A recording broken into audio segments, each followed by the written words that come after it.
Ils étaient des centaines de manifestants, tous des Béninois, regroupés au sein du rassemblement des Béninois résidant au Niger, à descendre dans les rues de Niamey ce samedi 26 août 2023, soit jour pour jour, un mois exactement depuis les événements du 26 juillet 2023, ayant conduit au renversement du régime de la 7e République et l'avènement du CNSP au pouvoir.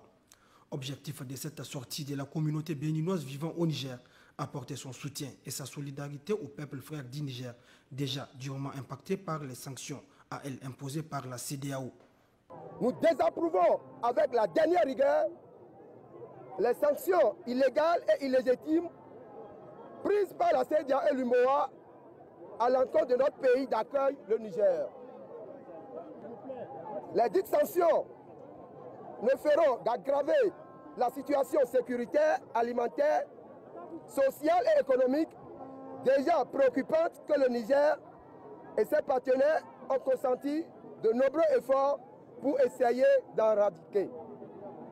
À l'endroit des Nigériens, les Béninois résidant au Niger réaffirment leur engagement à continuer à œuvrer à leur côté pour la préservation de la quiétude sociale et que la paix continue de régner au Niger. Épris de paix et de quiétude sociale, ces manifestants ont invité les chefs d'État et de gouvernement de la CEDEAO à reconsidérer leur position en s'écartant de toute idée d'intervention militaire, tout en mettant en avant la sécurité des populations vivant au Niger qui en seront les premières victimes. À quoi ça sert d'installer une guerre dans la région? À quoi ça peut aider le Bénin qu'il y ait des affrontements armés à sa frontière? Cette situation ne fera que déstabiliser la sécurité sous-régionale. Voilà pourquoi, encore une fois, nous lançons un appel au président de la CEDEAO, en particulier notre cher président, M. Patrice Talon, vraiment à revoir, à reconsidérer sa position et à ouvrir les frontières pour que la vie reprenne son cours normal. Accompagnons les Nigériens dans la voie qu'ils se sont choisis.